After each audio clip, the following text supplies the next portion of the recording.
Namaskar, I am Dr. Pooja Khullar, radiation oncologist in Dharamshila Narayana Super Speciality Hospital. Cancer is the second most malignancy in the India. India alone bears 23% of the burden of the cervical cancer globally.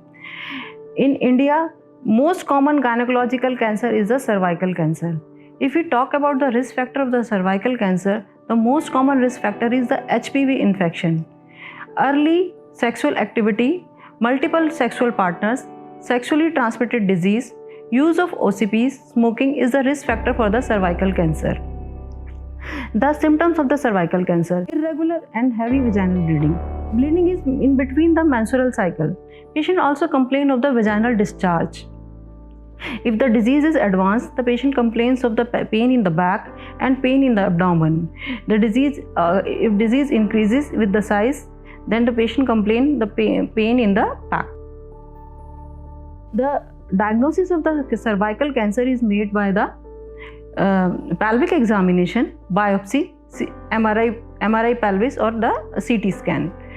The staging of the cervical cancer is up to stage 1 to stage 4B.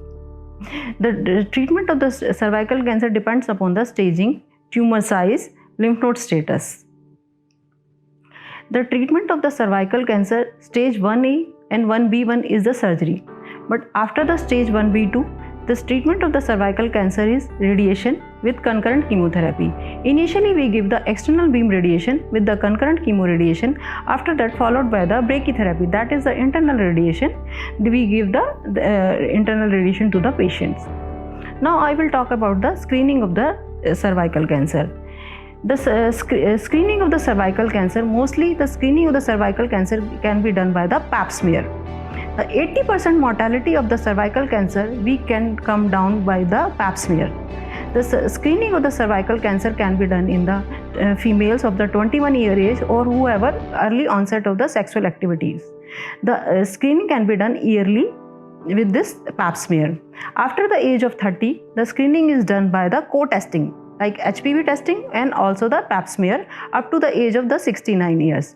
The female who is pap smear is normal, then we can withdraw the pap smear test for prevention of the cervical cancer. There are two vaccines. These are two bivalent vaccine and the quadrivalent vaccine. These vaccines are given to the males, both male and female, 9 to 26 years of the male and female to prevent the cervical cancer. The survival of the cervical cancer is depend upon the stage of the tumor. In stage 1 cervical, the survival is 90%. In stage 2 survival is 60 to 70%. In stage 3 is 40 to 50%. And in stage 4 10 to 30%. Now I will talk about the advanced radiation system or radiation therapy. As we know, the cervix is situated between the rectum and the urinary bladder. The bladder is in front and the rectum is behind the cervix. We plan radiation to our target or our tumor. Like in our department, we have a new machine, Halcyon radiotherapy system. It is a very new machine and it is a very quick machine. Halcyon radiotherapy system is 4 times faster than another radiotherapy system. It delivers a precise radiation and it is targeted radiation. Generally, if we are giving radiation to the cervix, we should be a precise radiation to the target or the tumor. We should give minimized radiation to the surrounding tissue like bladder, rectum and intestine. Then we confirm that our radiation according to the size of the tumor or according to the shape of the tumor. The Halcyon radiotherapy system also confirms the radiation according to the tumor's shape and size. It has a dual multi-leaf collimator. It precisely delivers the radiation to the tumor only. It delivers the radiation to the higher dose to the tumor, so we can give higher doses to the tumor also and minimize the dose to the surrounding tissues. It is a very quick and very quiet system. It is patient-friendly system. The patient has a very low anxiety at the time of the treatment. The couch of the Halcyon system is very, very friendly. We can load and unload the patient according to the comfort of the patients.